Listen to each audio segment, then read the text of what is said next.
Prezados irmãos e amigos, a paz do Senhor, estamos aqui de volta com mais uma lição desse trimestre da Escola Dominical, a lição de número 3, que tem por título A Eleição e Predestinação.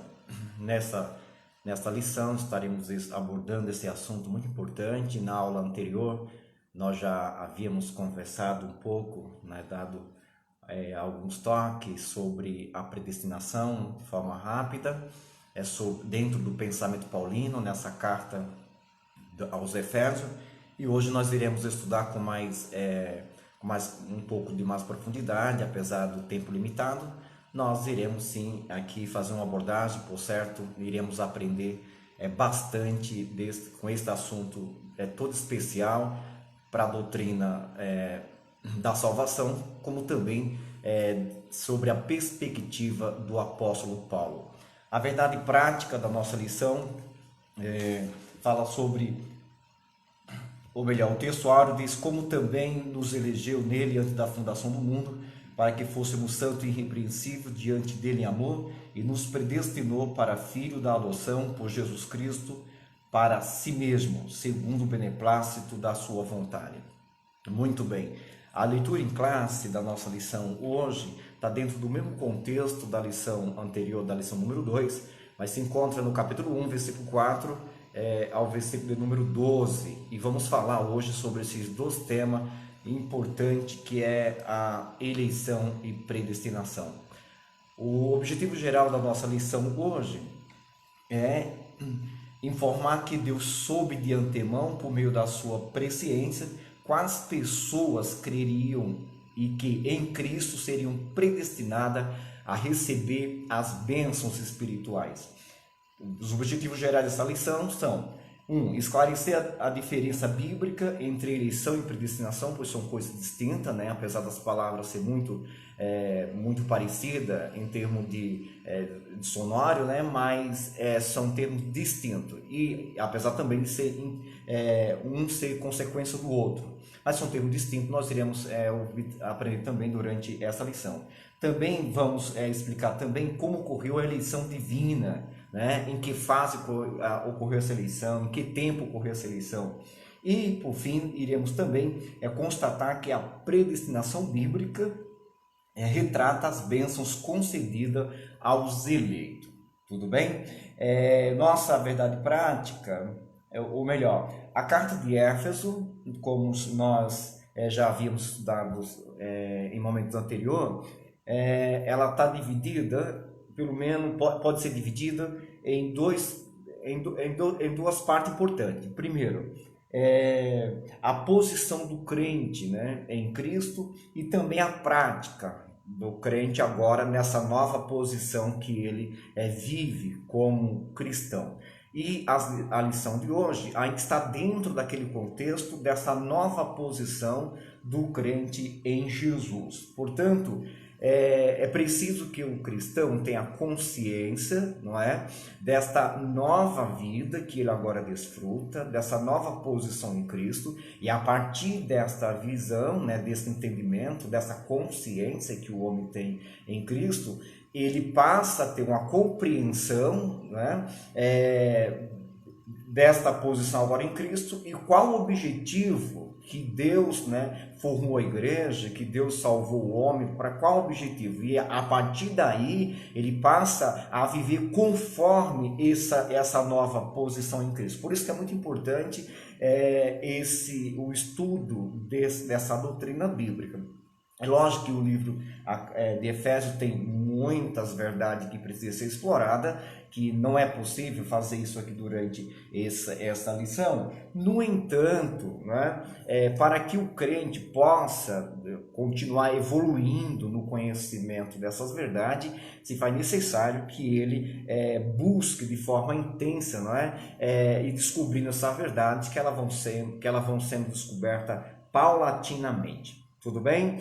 Então, o primeiro tópico da nossa lição hoje fala sobre os eleitos para uma vida santa e irrepreensível. Na leitura da nossa lição, o texto bíblico diz: como também nos elegeu, versículo 4, como também nos elegeu nele antes da fundação do mundo, para sermos santos e irrepreensíveis diante dele em amor. Então aqui temos uma passagem muito forte que dá fundamentação para a doutrina da eleição, né? A eleição do crente ou a eleição da igreja. Bom, primeiro ponto de partida, né? O que nós precisamos partir junto nesta conversa que teremos aqui é como se dá essa eleição do crente, né? Essa eleição da igreja, em que aspecto, né, o crente passa a ser considerado eleito para a salvação, para ser salvo, enfim. Bom, para conhecer essa eleição, como se dá, né, a sua abrangência, o seu aspecto, né, é preciso nós aprendermos, como colocou o comentarista, alguns pontos importantes. Algumas perguntas precisam ser respondidas. Em quem fomos escolhidos? Então, porque o processo da eleição, né, a palavra em si, já, né, de estudo, ela é eletiva, né? Trata-se de uma escolha. Então, Deus nos escolheu. E a maior dificuldade de entender esta doutrina, esta verdade, é porque há um esforço, há uma tentativa de entender da perspectiva racional.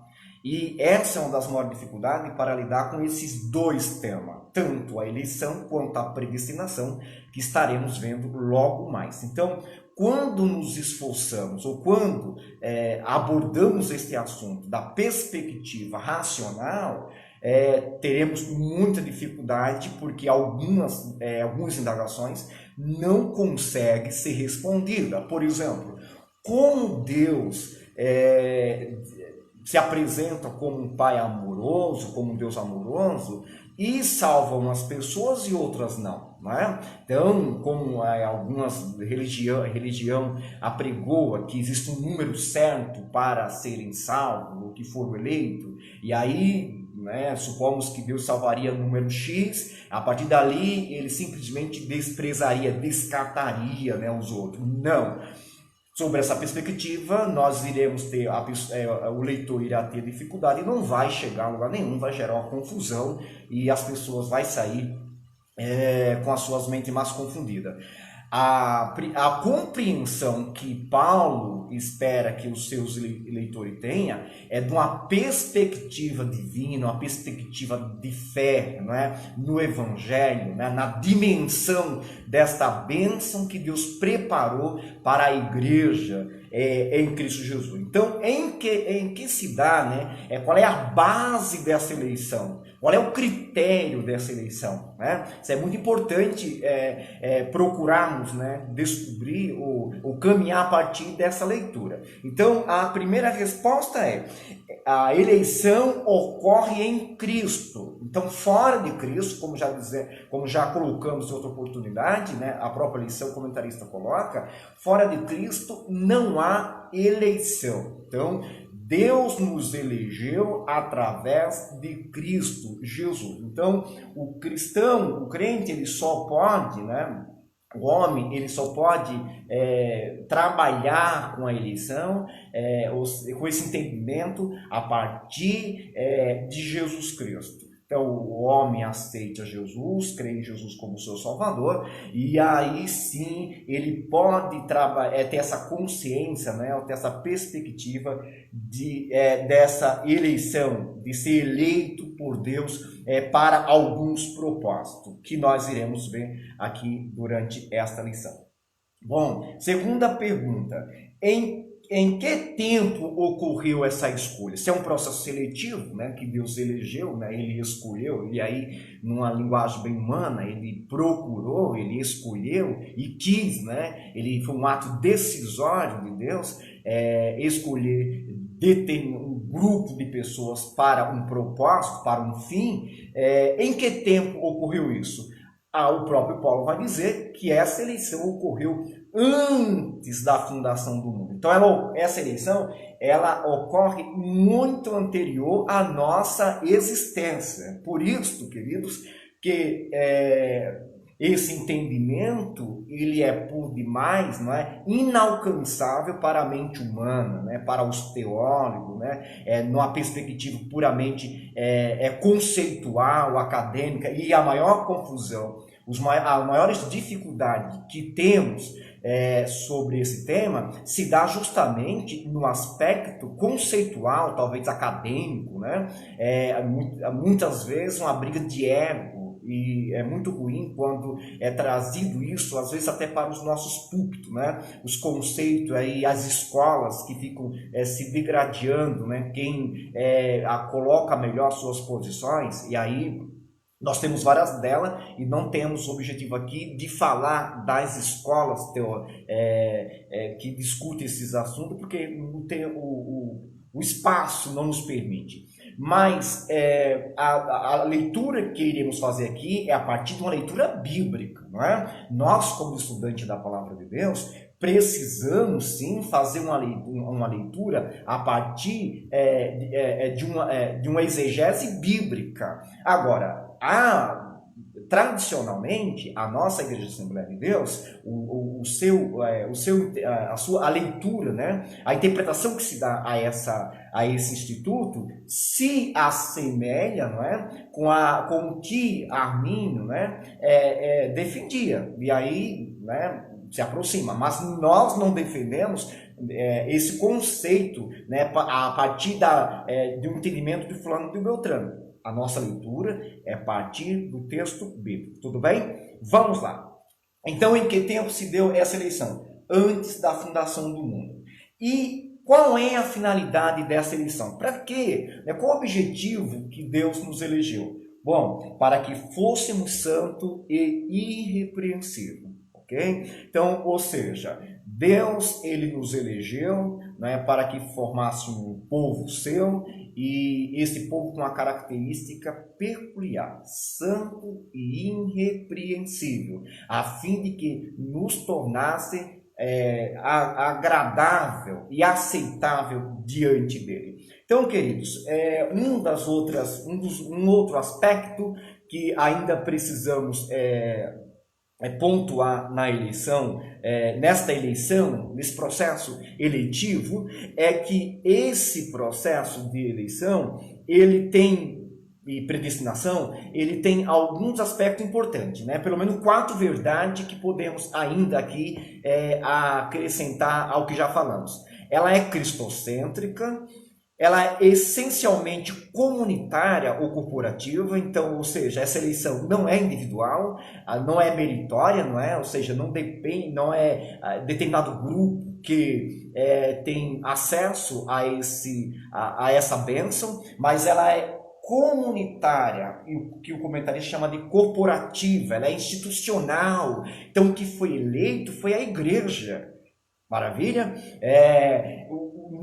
Ninguém pode, não há espaço na Bíblia para assegurar que Deus escolheu determinada pessoa em detrimento de outra. Não, o que Deus escolheu segundo o seu decreto, segundo os seus propósitos que são eternos, foi a igreja, foi um povo santo através do sacrifício, né, da obra meritória de Cristo Jesus, o seu Filho amado. Então, essa eleição e predestinação, ela é cristocêntrica, porque é Cristo, porque ela é feita em Cristo, ela é essencialmente comunitária e corporativa, então não dá para falar em eleição de indivíduos, não é? Então, ou seja, a pessoa se considera eleito por um motivo, por um mérito pessoal. Não, só é possível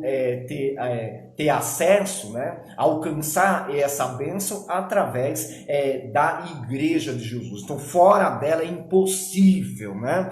É impossível que alguém alcance essas bênçãos. E também envolve um plano diretivo e eterno de Deus, porque o Paulo vai dizer que ele nos elegeu. Então, o ato de eleição é de Deus. E que foi planejado muito antes da fundação do mundo. E qual o propósito? Como já dissemos, é para a santificação de um povo para si. Tudo bem? Próximo ponto, muito importante aqui, próximo tópico ainda dentro dessa fala nossa. As condições da eleição. Qual a condição que são exigidas para que alguém se torne eleito ou participativo desse processo de eleição? Primeiro, é preciso aceitar a Cristo como seu Salvador. É preciso que o homem se arrependa dos seus pecados, da sua vã maneira de viver, não é? Reconheça o sacrifício de Jesus, não é? Como capaz de salvar o homem dos seus pecados, e a partir daí o homem passa a fazer parte através da fé, e aí sim passa a fazer parte, né, desse processo eletivo de Deus que alcança a igreja de Jesus. Então, repetindo aqui, as condições para a eleição, para que ocorra essa eleição, para que o indivíduo participe dessa eleição, que o homem precisa se arrepender, ter um arrependimento prévio dos seus pecados e pela fé, né, crer no Filho de Deus como Salvador, e aí passa a fazer parte, né, desse processo eletivo de Deus. Então, ela é condicional, tá certo? Ela é condicional porque condiciona o indivíduo, não é, a crer no sacrifício de Jesus, não é, a crer, né, e essa fé no aspecto salvífico, né, crer para a salvação. Amém? Então vamos lá. Então, o primeiro aspecto, ela é condicional. Segundo aspecto, também ainda dentro dessa fala nossa, é que ela é ilimitada, tá certo? Ou seja, não tem números, né, taxativos, esse número é taxativo, não existe um número exigível, né? Ou seja, a partir do número tal, né, as pessoas fazem parte da salvação, a partir do número tal não vai mais, Deus descartou a partir daí. Não, isso não ocorre. O chamado é para todos, né? Em Isaías, capítulo de número 45, a partir do versículo 1, ele diz: olhai para mim, vós todos os moradores da terra. Então, a chamada ela é universal. Olha que maravilha, ou seja, para todos os povos, todas as raças, todas as tribos e língua, todas as nações. E aí envolve classe social, gêneros, enfim, todos os indivíduos recebem o chamado de Cristo, né, de Deus, para fazer parte dessa eleição ou desse grupo, né, desse povo que foi chamado para participar desse projeto divino. Ainda também em João, capítulo número 7, versículo 37, Jesus vai dizer, João descreve que Jesus ele fez a seguinte exclamação: se alguém tem sede, venha a mim e beba. Então, olha só, o convite é para todos, e a única condição é que alguém sinta essa necessidade, perceba essa necessidade de fazer parte desse projeto divino. Olha que maravilha. Então, nós podemos dizer que, além de condicional, né, que essa eleição ela é condicional, ela também é universal e ilimitada. O que o comentarista coloca, né, a partir do comentário pentecostal, de que trata-se da expiação ilimitada, ou seja, é para todos, não é? Ainda em Atos dos Apóstolos, capítulo 17, nós iremos voltar a tocar nesse assunto mais à frente, diz que Deus não quer que ninguém se percam, mas que todos venham ao arrependimento. Então, concluindo aqui, essa eleição ela é condicional, porque o homem precisa crer em Jesus, se arrepender dos seus pecados, mas também ela tem um aspecto universal e ilimitado, ou seja, é para todos quanto, né, crerem em Cristo e reconhecer essa necessidade de fazer parte do povo de Deus.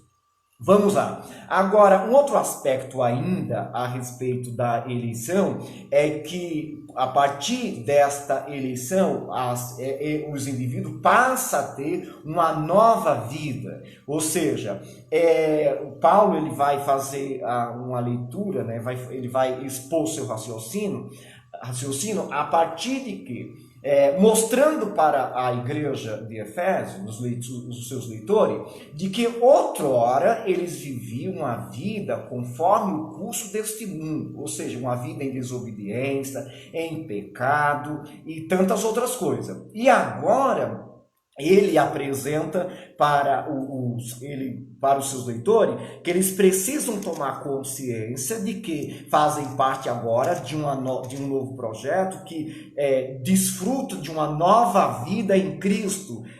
E aí, no capítulo 4, versículo de número 22, eu gostaria de ler com os irmãos que estão nos acompanhando, traz o seguinte comentário. Capítulo 4, versículo 22. Que quanto ao trato passado, vos despojei do velho homem que se corrompe pelas concupiscências do engano. E versículo 23. E vos renovei no espírito do vosso entendimento, e vos revistai do novo homem, que segundo Deus é criado em verdadeira justiça e santidade. Então perceba que Paulo vai tratar de um projeto, né, de uma dimensão espiritual que esses novos crentes, esses novos indivíduos passaram a viver, a desfrutar, a partir do momento que eles aceitaram a mensagem do Evangelho e creram em Jesus como seu Salvador. Então, percebam, se antes eles estavam longe, se antes eles estavam afastados desse projeto do plano da salvação, a partir de que Deus havia iniciado isso com Israel e tratou exclusivamente com Israel por muitos anos, agora nessa nova dimensão, nessa nova dispensação, ele passa a tratar com a igreja de Jesus e que todos aqueles que aceitaram a Jesus passaram a fazer parte desse projeto. Não é? E isto é muito importante, que não só os leitores de Paulo tomem conhecimento, como também nós hoje, em pleno século XXI, passamos também a ter consciência, não é, dessa nova vida que desfrutamos em Cristo Jesus, a partir do momento que abraçamos a fé no Evangelho do nosso Senhor e Salvador Jesus Cristo. Ok? Então veja só, concluindo aqui, o que é preciso que nós tenhamos em mente? Que a partir do momento que aceitamos a Jesus e participamos dessa nova, desse povo, né, que tem que for eleito, né, que tem essa vocação para fazer parte de um povo especial, né, essa consciência cria uma obrigação de viver uma vida conforme esse novo padrão de vida que é exigível, né, a partir dessa leitura que fizemos, não é? E aí o que é que ocorre? É um processo que se dá dia a dia, porque o homem precisa se dispor, se despir, não é? Da roupagem velha e se revestir dessa nova roupagem a partir do padrão do Evangelho segundo Cristo. Não é? E a partir daí é que passa a legitimar, não é, essa eleição passa a ser legitimada, né, a partir dessa nova vida que o indivíduo passa a viver cotidiana, né, no seu dia a dia, a partir dessa perspectiva do Evangelho, tá bom? Então, concluindo aqui, a eleição ela é um ato puramente divino, né, feito de uma iniciativa divina, Também ela tem algumas condições para que ocorra, então precisa ser em Cristo, precisa também que o homem tenha um prévio arrependimento, não é? Ela também tem um aspecto de ser condicional e ilimitada, não é? Esse ilimitada quer dizer também que ela é universal, e ela também só se legitima na vida do indivíduo, no crente agora, né? A partir de um processo diário, né, que o indivíduo passa a incorporar no seu dia a dia, né, se identificando com o padrão que Deus estabeleceu através do Evangelho de Jesus Cristo. Vamos lá. Segundo ponto da nossa lição é que esses eleitos, eles foram predestinados. Olha que interessante, que palavra que tem uma carga, não é, valorativa muito forte. Não é? Por quê? Porque a ideia de predestinação é a ideia de determinar antes. Não é? Ou seja, Deus determinou de forma antecipada que os eleitos, não é, tivesse um destino que ele havia preparado. E esse destino nós iremos, esse objetivo, né, podemos colocar assim, nós iremos observar que trata-se de bênçãos, de privilégio que Deus preparou para todos aqueles que foram eleitos. Né? Então, veja só, a palavra, o instituto da predestinação, ele é decorrente da eleição, tá certo? Então, os indivíduos foram predestinados porque foram eleitos. Então, não tem predestinação sem a eleição, tá bom?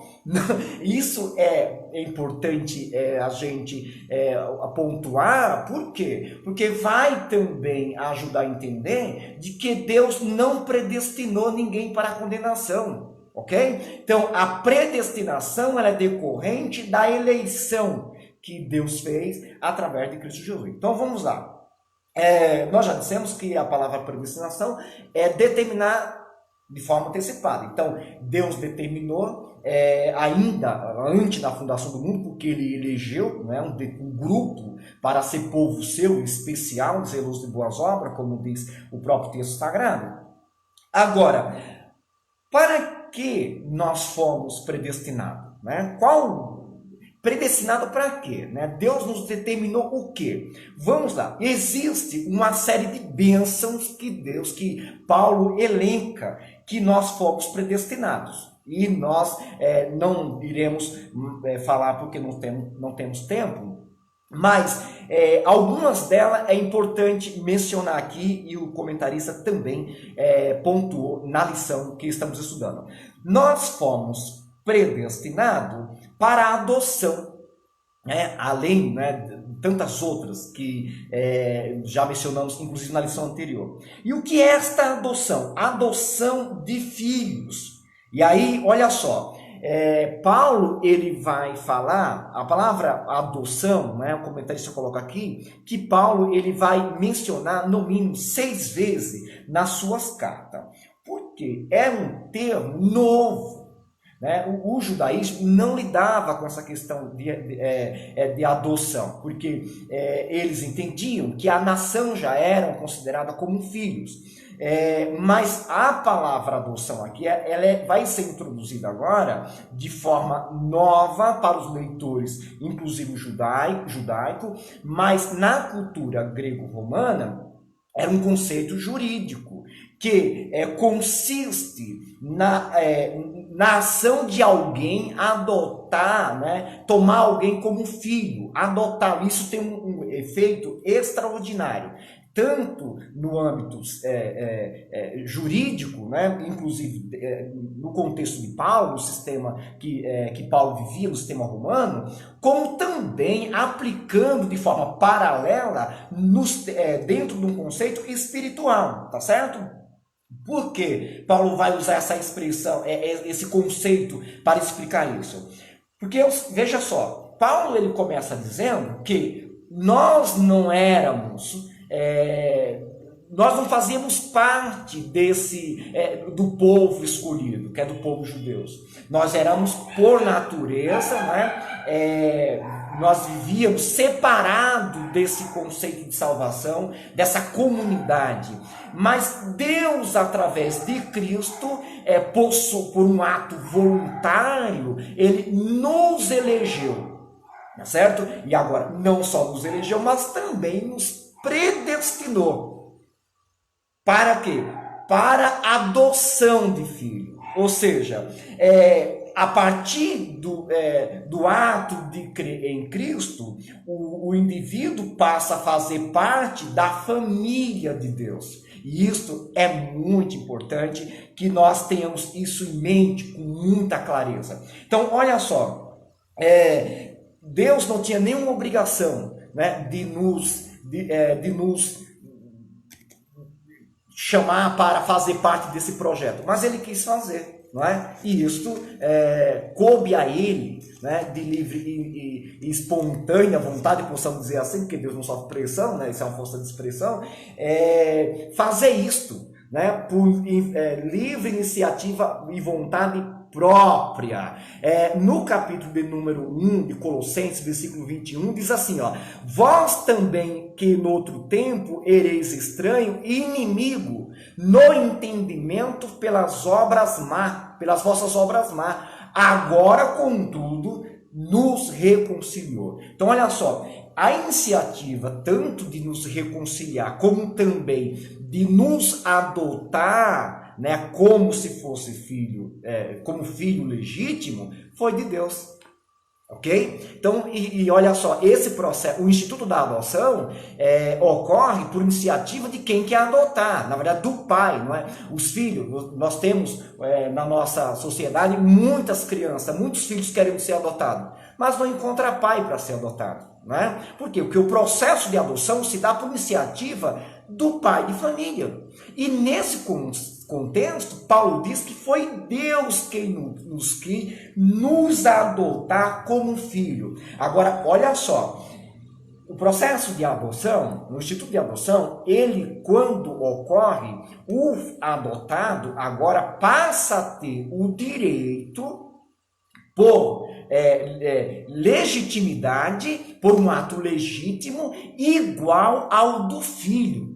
Ok? Então, olha só, se Jesus é o Filho amado e ele foi eleito antes da fundação do mundo, no processo de adoção, aqueles que são adotados passam a ter os direitos, não é? Juntamente, né, com Jesus. E é o que está escrito em Romanos, no capítulo de número 8 e versículo de número 17. Nós estaremos lendo para fechar aqui este ponto. É bem rápido, mas é muito importante da gente de fazermos essa leitura nesse momento tão especial. 8 e 17 diz assim de Romanos: e se nós somos filhos, já que fomos adotados, somos logo herdeiro de Deus e co-herdeiro, ou seja, vamos herdar junto com Cristo, co-herdeiro de Cristo, se é certo que com ele padecemos, para que também com ele sejamos glorificados. Então, olha só, a adoção ela ocorre justamente porque Deus ele nos quis fazer a semelhança de Cristo. E aí Jesus disse: se o Filho vos libertar, verdadeiramente sereis livres. Então é impossível que alguém que seja adotado participe desse processo de adoção, a não ser mediante Jesus Cristo, o Evangelho de Jesus. Ok? Então, queridos, nós somos chamados, fomos predestinados para a adoção de filho. E qual é o privilégio dessa adoção? É que passamos agora a ser herdeiro de Deus, das bênçãos de Deus, juntamente com Cristo. Porque temos aqui, nesse aspecto, não igualdade com Cristo, já que padecemos com Ele, somos agora também filhos do mesmo Pai, pertencemos à mesma família, e nesse aspecto, no Instituto da Adoção, passamos a herdar as bênçãos provenientes de Deus em Cristo Jesus. Querido, olha só, ainda sobre o processo da adoção, quis Deus, de forma generosa, não é, nos tornar filhos de Deus através de Cristo. Por quê? Porque na lição que estamos estudando, ainda no versículo de número 6, diz que para louvor e glória de sua graça, pela qual nos fez agradáveis no amado. Então, olha só, nós passamos a participar dessas bênçãos a partir de uma relação que Deus Pai tem com seu Filho Jesus Cristo. Ele sim é filho por natureza, mas nós somos filhos por adoção. Tranquilo? Então, olha só, esse processo que nos tornamos filhos não é por natureza. E aí afasta a ideia de que todos são filhos de Deus por natureza. Não é. Por natureza, somos pecaminosos, afastados da graça de Deus, da natureza divina. E aí, através do processo da redenção em Cristo Jesus, passamos a fazer parte da família de Deus, através de Cristo Jesus, pelo instituto da adoção. Tranquilo? Então, a Bíblia, João vai dizer que ele nos fez filhos seus, não é? Ou melhor, o Salmo vai dizer que ele nos fez povo seu e ovelha do seu pasto, está lá no Salmo de número 103. Queridos, partindo para o último ponto da lição, é o terceiro ponto, que diz assim: a sublimidade do propósito divino na predestinação. A grandeza do propósito divino na predestinação. Em que ocorre essa predestinação? Nós já ventilamos aqui, mas ela se dá justamente pelo ato soberano de Deus de nos agraciar com todas as bênçãos que há em Cristo Jesus. Eu disse que nós passamos a fazer parte da família de Deus através do processo da salvação.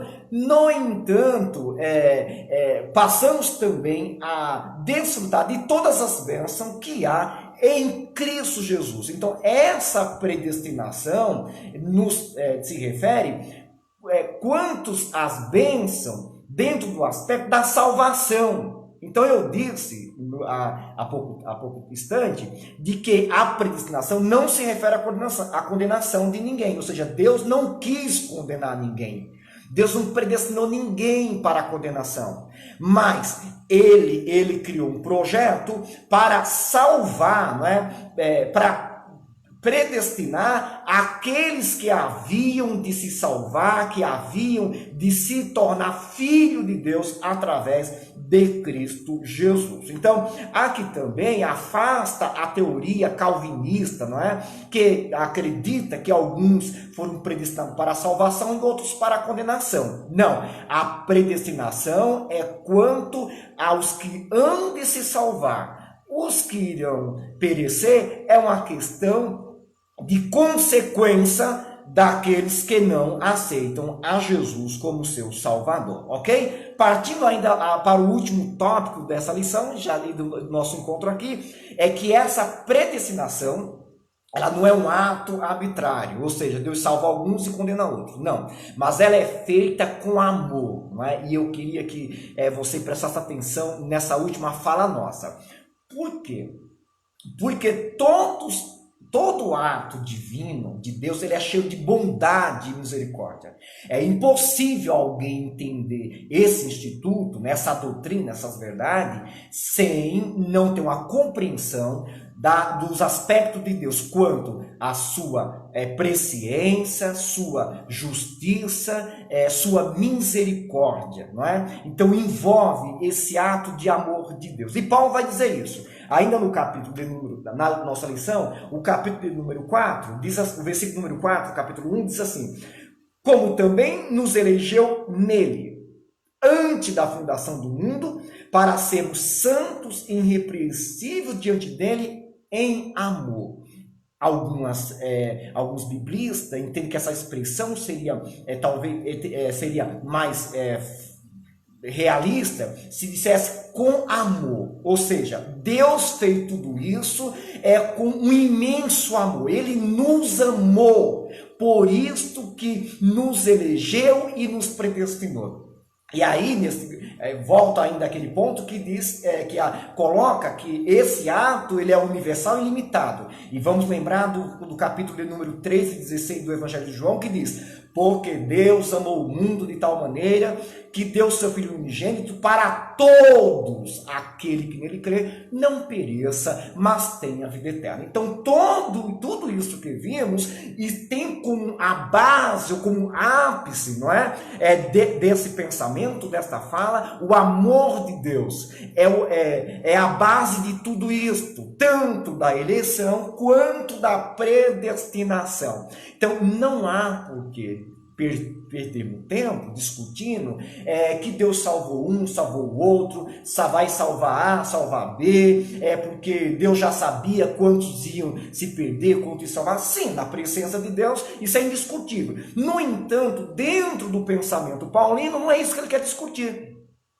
O que Paulo está querendo colocar para os seus leitores é este ato soberano de Deus, cheio de amor, executado dentro da sua presciência e soberania. Quis Deus reservar para si, né, eleger para si um povo santo e especial, e zeloso de boas obras, quis fazê-lo para si, para que através de Cristo Jesus ele estivesse, concretizasse, este plano divino em salvar um povo, eleger um povo para que desfrutasse do seu grande amor, do seu muito amor, não é? Então, a predestinação deve ser vista sobre este aspecto, sobre esses dois aspectos, quanto os que iriam se salvar e também por um ato, um ato decorrente do amor de Deus